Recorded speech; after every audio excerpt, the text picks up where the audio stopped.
What's going on, YouTube? Welcome to From the Top Rope with Andrew Crawford. I'm Andrew Crawford, your boy, the GOAT. Not the GOAT, but I look like a GOAT. Close enough, am I right? I think I'm right. And today on the channel, I will be counting down my top 10 favorite and, in my opinion, the best finishers in professional wrestling ever. Quick honorable mentions before we get into the video. The Hidden Blade by Will Ospreay, the One-Winged Angel, and the Lion Tamer. Lion Tamer by Chris Jericho was not on here because of the fact I tried not to put submissions. But with that said, let's get into it. 10. Keith Lee's Spirit Bomb. In terms of believability, selling, or how well people sell it, and it is amongst the best. The only piece of my criteria it did not meet is how iconic it is, but that's okay. A lot of these finishers meet 2 out of 3 of my criteria. Not a lot. A couple do meet all 3, but those are like my top spots. But with that said, the Spirit Bomb is when Keith Lee picks you up for a power bomb and he throws you up and sits down into a power bomb. It is literally a version of the Last Ride in which he sits down with it, making it look like he's driving you even harder into the mat. And just the way people sell it, like, I would love to see a Dolph Ziggler sell of this move, or a Shawn Michaels sell of this move. That is how cool it makes you sell it without having to actually sell it, but you know Dolph and Shawn would go the extra mile to sell it even better. And not a hot take, this is the greatest powerbomb in wrestling history. Sorry to the Last Ride, Batista Bomb, Jackknife Powerbomb, and any other powerbomb, but Keith Lee does it better than any of y'all. Number 9, the Crossroads. Now, this isn't even a good finisher for just Cody's standpoint. Because before Cody came back and Damian Priest was using it and it was called The Reckoning, it was beautiful. Especially if you get like a smaller wrestler like a Rey Mysterio selling it. Like when you go back and you watch Seth Rollins sell it at Cody's return matches or any match Cody's had with Seth. Or you go back and watch Rey sell it during the Cody feud in 2011. It is so cool how they sell it because they will sell it like they just got murdered. So the selling, how well people sell it, and believability. Dude's literally spinning you and slamming your face into the ground. I hope I could keep you down for 3 seconds if I slammed your face into the ground with like my full body weight behind it. Like it, yeah. So it meets again 2 out of 3 of my criteria. And it may end up meeting all 3, depending on Cody's run back with WWE. We'll see.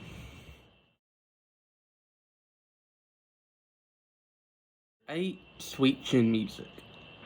Sweet Chin Music specifically would be a lot higher, but given that a Sweet Chin Music is literally the super kick, and the super kick has become the most overused move in professional wrestling today, between Dolph Ziggler, the Usos, Seth Rollins, the Young Bucks, Kenny Omega, Cody uses it.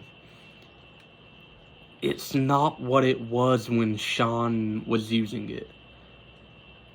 Like, the tuning up the band, the impact it has. Literally, the Sweet Chin Music has the impact of one of the greatest moments ever. Oh, that was bright. It has the power of one of the most emotional matches in pro wrestling history with Rick's retirement match against Shawn at WrestleMania 24. You know, you're watching just someone get kicked right in the face. This is one of the only finishers that meets all 3 criteria before my top 5. That's not in my top 5. And I hate that. It's iconic. It's very believable because, again, I would hope I could keep someone down for at least 3 seconds by kicking them square in the face. And how well people sell it. Shelton Benjamin, whenever he did the springboard and got caught in midair, literally folded like an accordion when he sold it. It is, again, meets all three criteria, but it's so overused now that I can't, in good faith, put it in my top 5.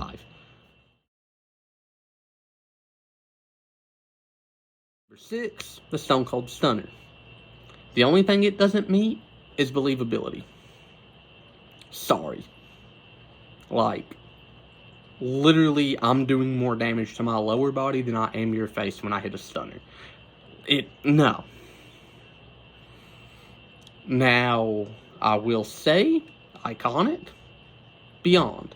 It's so iconic that other people now use it as a finisher. Kevin Owens, John Cena did a springboard version of the move, which was really weird to see him do, but hey, it happened.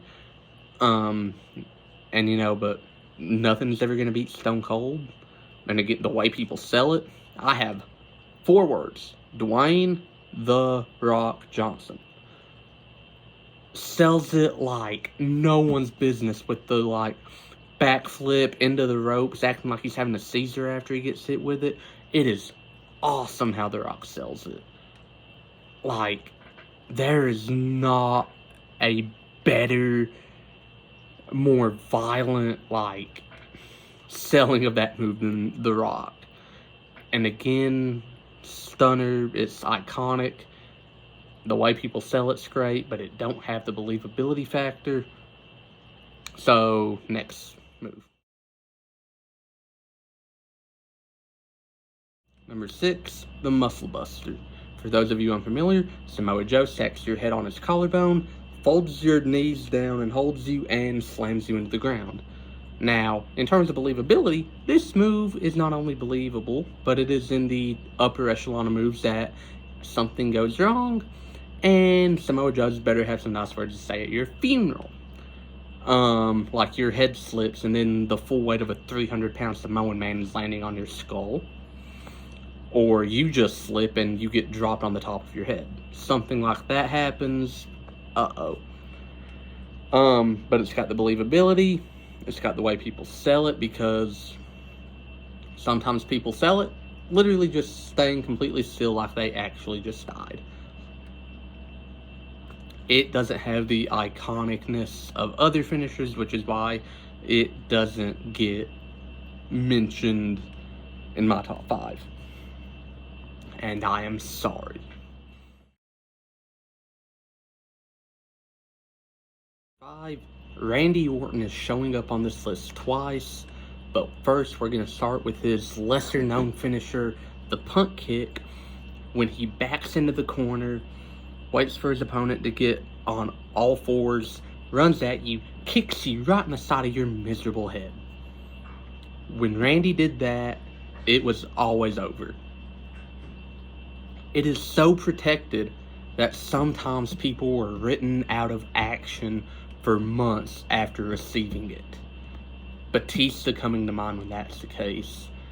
I love this move, and I wish Randy could have used it as a permanent finisher.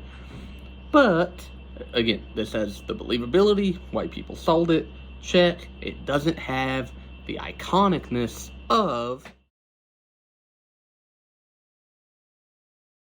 the RKO. DDP made the cutter what it was. Randy took the cutter and made it his.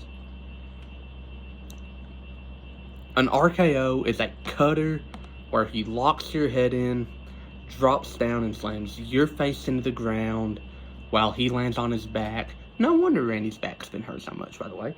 And just, it's not as protected as the punt kick, but my word, the ways and maneuvers he's hit this out of, the curb stomp, the shooting star press, the AA spot where Cena went for an AA and Randy just hit the RKO, the twist of fate counter, just RKO is such a lovely finisher. Randy has 2 finishers on this list, and he's one of the best to ever do it. And Randy's has the way people sold it, the believability, and how iconic it is with the RKO. So, yeah, RKO. But my top three? Oh, my top three. Number three, the Spear. Take anyone's version. Edge's, Goldberg, Roman's. Those are the three that I would really put on this list if I was specifying the wrestler. Guys like Bobby Lashley and guys like Jey Uso, no. But this move has the iconicness.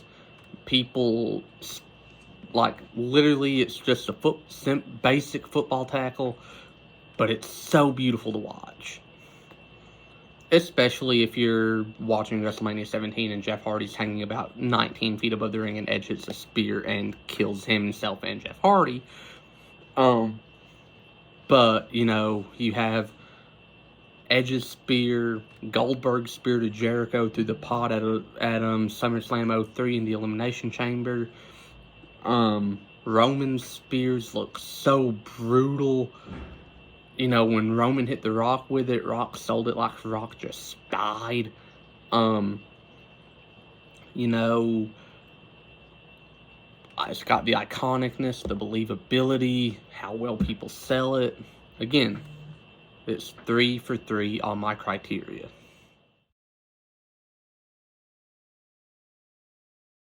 Number 2, the Pedigree.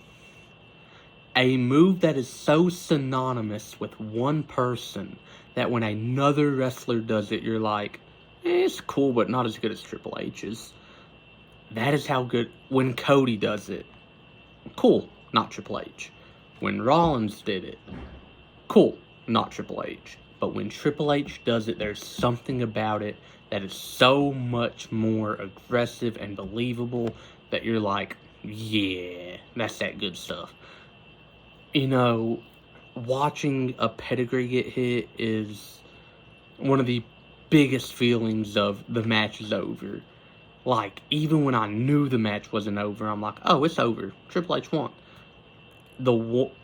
Like, when people kick out of the Pedigree, I'm like, oh, okay, that's how over this guy's supposed to be.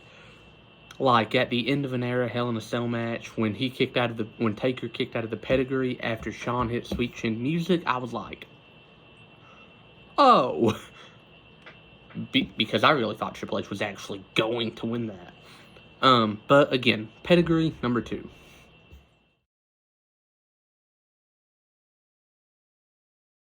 Number 1, believability, check. Iconic, check.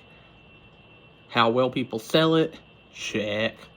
The Tombstone pile driver from, you guessed it, the Dead Man, the Phenom, Mean Mark Calloway, the Undertaker.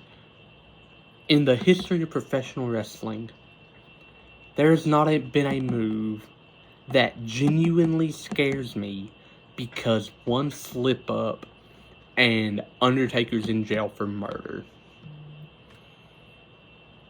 Whenever I watch this match, whenever I watch Undertaker hit the Tombstone, genuinely, I'm concerned, even though I know how Undertaker does it so safely.